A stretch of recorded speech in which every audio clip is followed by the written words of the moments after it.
And we are live. Hey guys, this is Ruben from Dub's podcast, Connection Loop, and I'm on with Lila Smith. So, Lila and I just got into this conversation about communication, email, and how to make things work and how to just do it in sort of a better way. Ultimately, that drives growth and revenue and brand lift. Lila, you have some really interesting experience. Would love to learn about your take on this. Yeah, well, like a lot of people know about me because I talk about it all the time now, which I didn't used to, but now that I do, I talk about my theater experience all the time.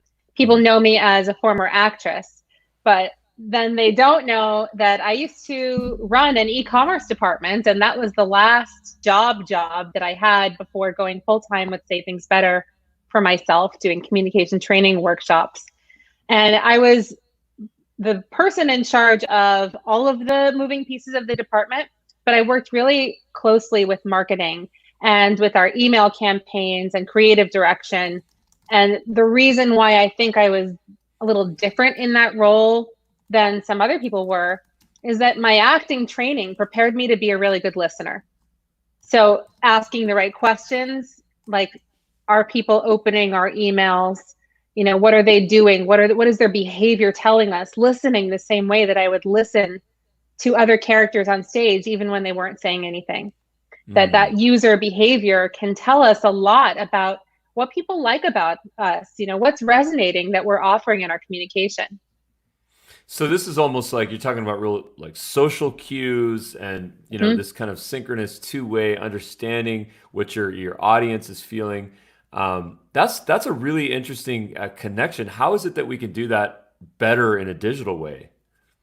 Well, when we think about our communication transferring and communicating, from this is who I am to that's where you are, regardless of whether it's digital or I'm up on stage and then communicating to someone in an audience, there's also a distance, and we have to close that distance in just no matter where we are. There's always a distance between person here and person over there, my context versus your context. It's always going to be the same framework. You always want to ask yourself, am I receiving feedback right now? Is this person telling me something that I can use to take better care of them or to be more clear? So the same principles apply for interpersonal communication as digital communication, and recognizing that and taking accountability for it is the first step. One of the things that I help people to do is like identify, this is what I mean to make people feel when I communicate. So then we can ask them, well, are you doing that? If you mean to make people laugh, if you mean to make them feel comfortable, are you doing that in your digital communication, or is it only when you're in person that you get to be your full self? Often people like will cut one piece of their personality out in a digital forum, and I kind of call them out on that.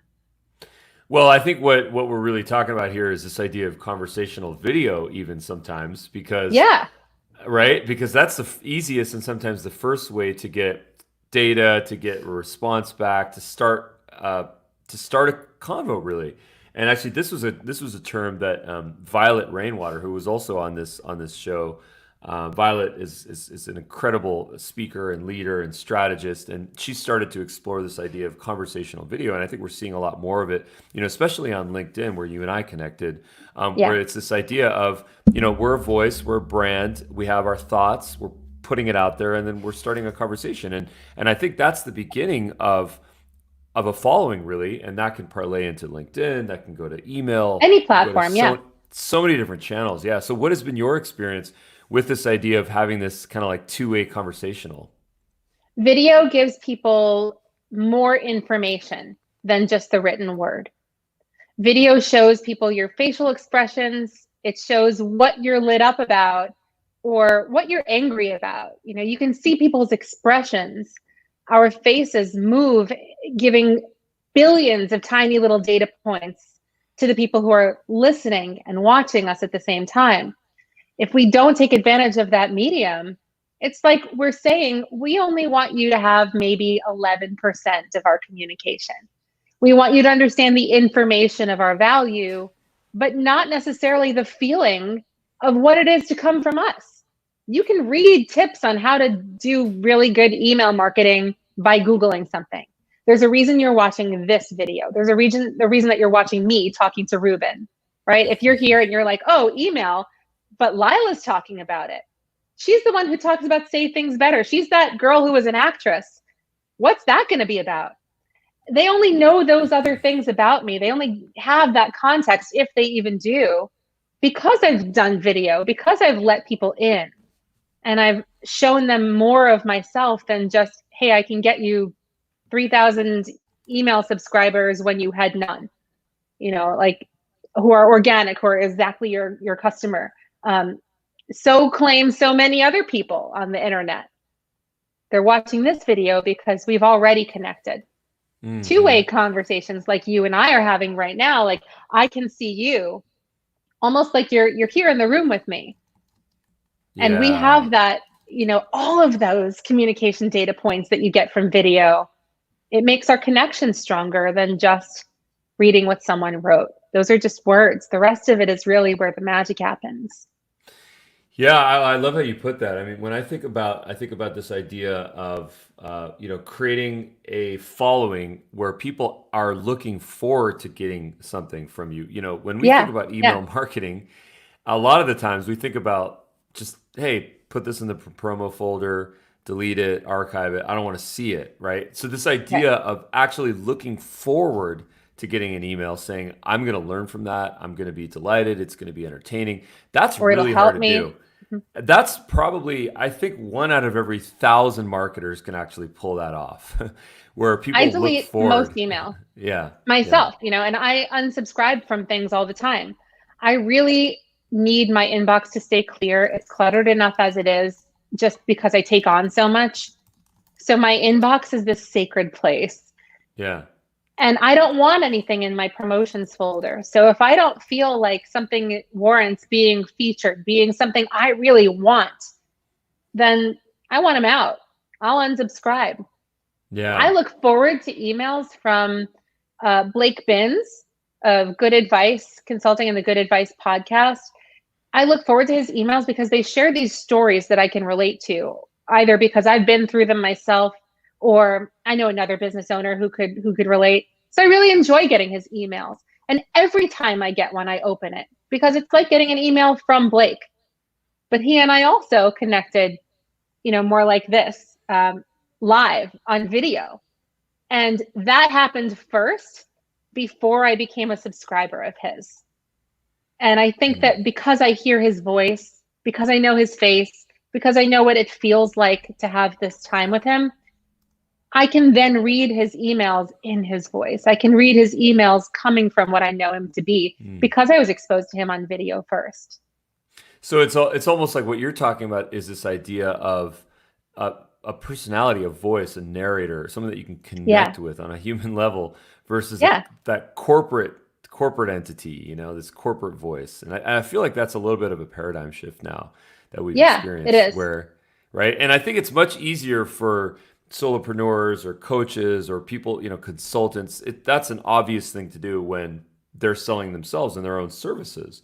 But I think for corporate, for teams where it's a brand, it takes more of an effort. It's a different muscle to be able to say, you know what, let's add the human element on top of the brand vibe as well. And that's actually one of the hardest things to do is to have both things coexist. Yeah.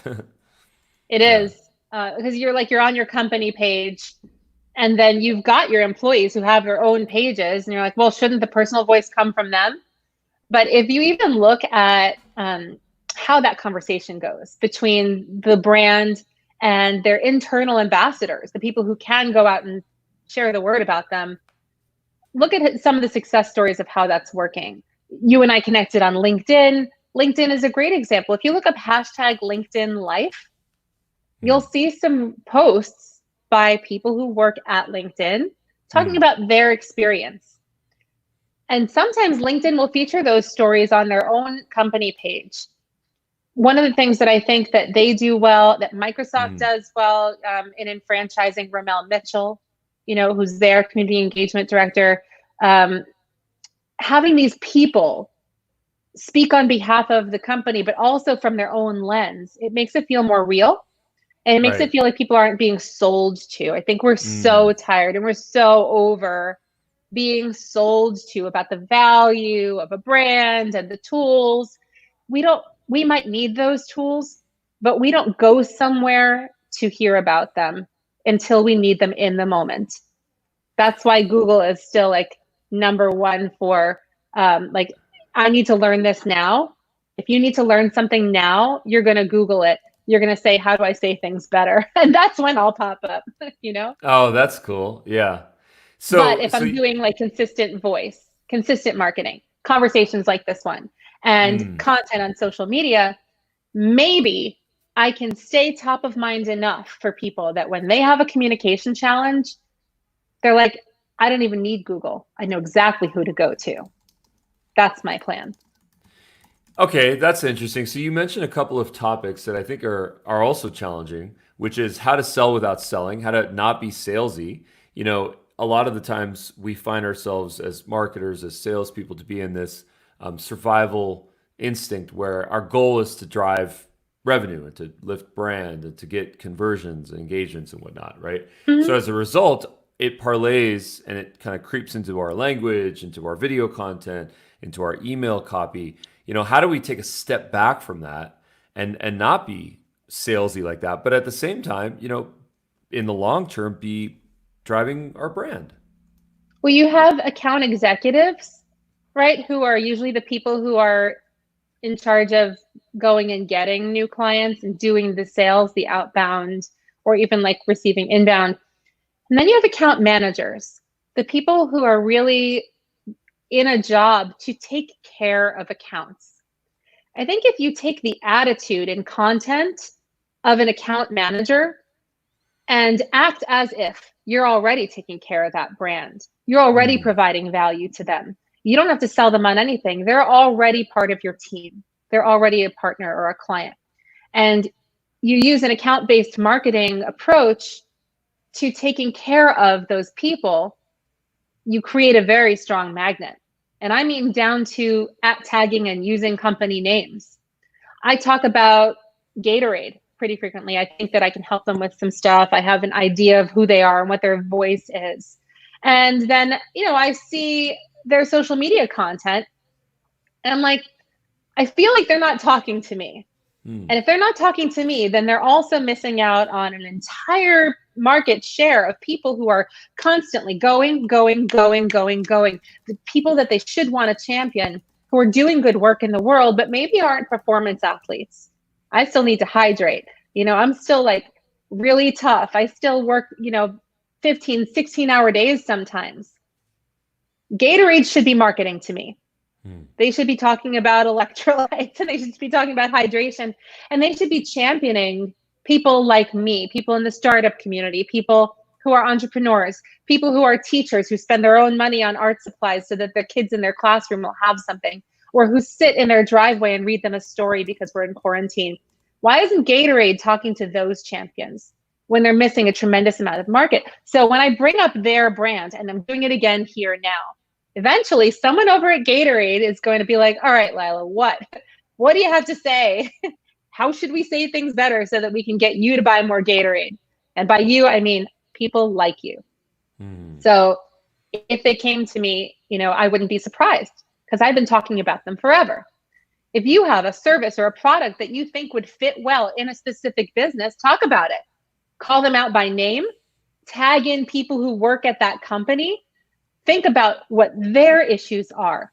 Say, I saw them come up in the news because of whatever problem. Meanwhile, like, we have a solution for that problem. Talk about things they're doing well. Celebrate how you have shared values and go really deep into the effort.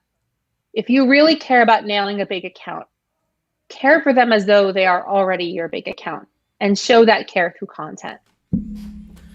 Yeah, I agree with you on that. When I think about Gatorade as a company, and I think their kind of evolution process, I think that there are some companies that have really evolved into be true lifestyle companies where it's not even about solving a problem. Gatorade was invented for the gators to be able to hydrate, and Right. Exactly. it Yeah. solved a need. It solved a great need, and I feel like now even beverage is a great example for this because I feel like when people choose a beverage, it's almost like they're choosing a lifestyle and Yes. something they can connect to. And Jennifer Anderson knows about this, and that's why she's With monetized the, it. yeah, Yeah, the water, the right. smart water, right? Yeah, Yeah. I've been on the quote unquote LaCroix train, as some people call it, Yeah, I'm on that where train.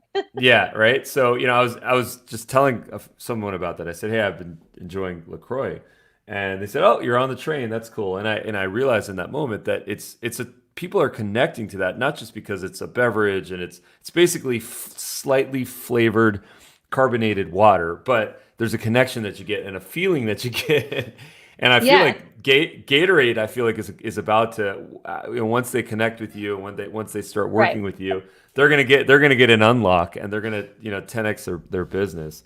So Yeah. I agree with you. Yeah. I have a whole campaign already like mapped out. I have it sketched out over the 5 steps of my method, like what their motivation is, and then like their verb your values, which is the 5th step, is how they make people feel with their communication.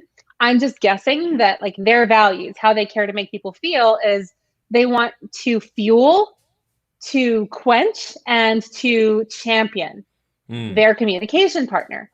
So if that's true and their communication partner is a performance athlete, then an image of somebody sweating at the finish line with water pouring down their face and landing in a puddle on the track underneath them, that's going to fuel the person who's also like that.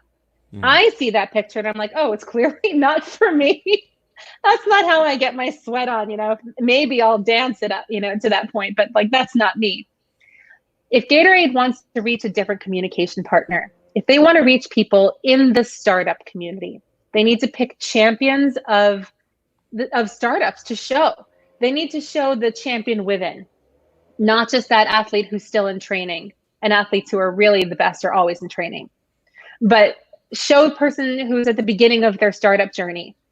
Show something that they go through. Show a video campaign of what the typical day looks like for that person, adding and deleting slides from pitches, doing the pitch, having the meetings. You see the numbers go up and down, fighting with co-founders or like rallying to make an impact on a community. There are tons of things to celebrate about those people.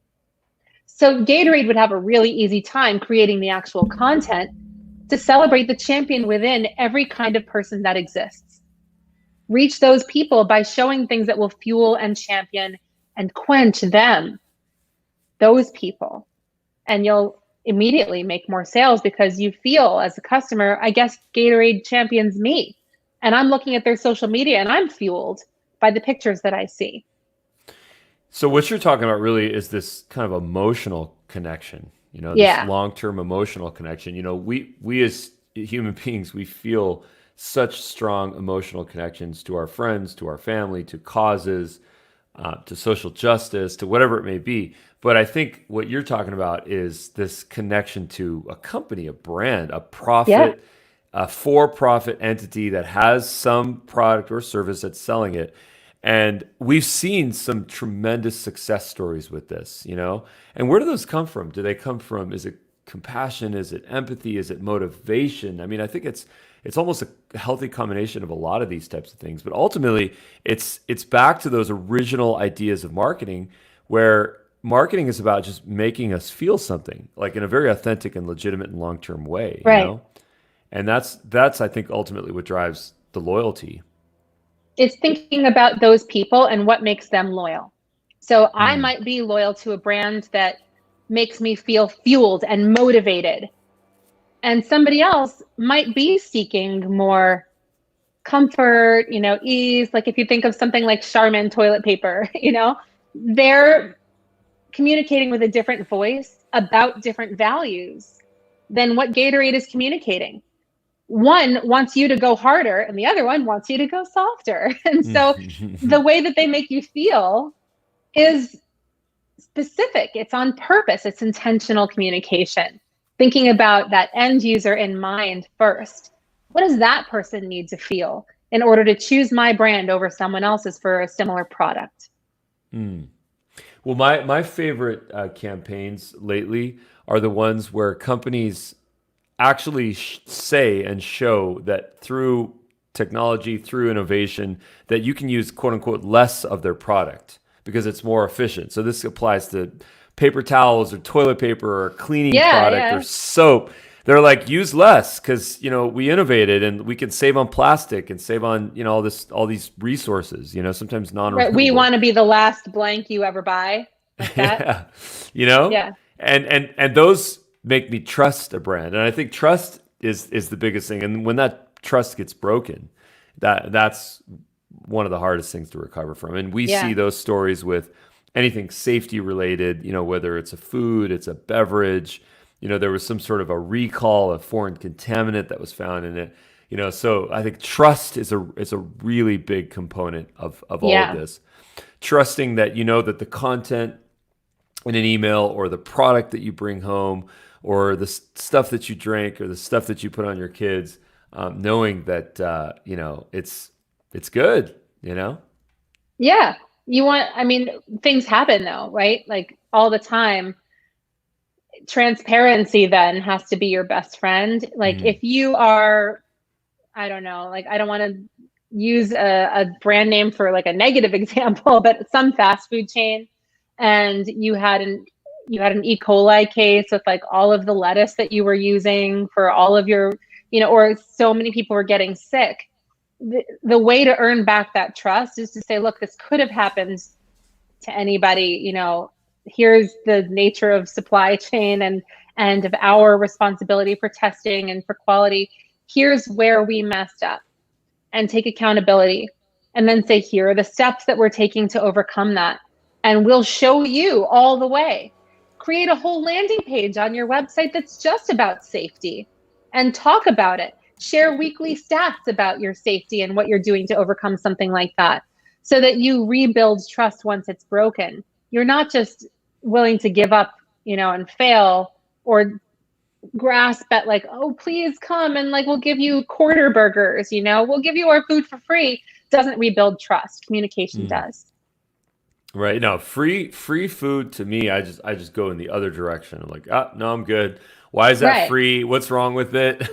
Right. I'd rather have a $14 burger than a free one. Yeah, I mean, exactly. really, I'd rather have the $14 burger for free, but like, I don't want everybody to get it for free. Right. It's just because you know someone. Right. Well, I Right. mean that actually is interesting because there's loyalty and there's like the perks of loyalty.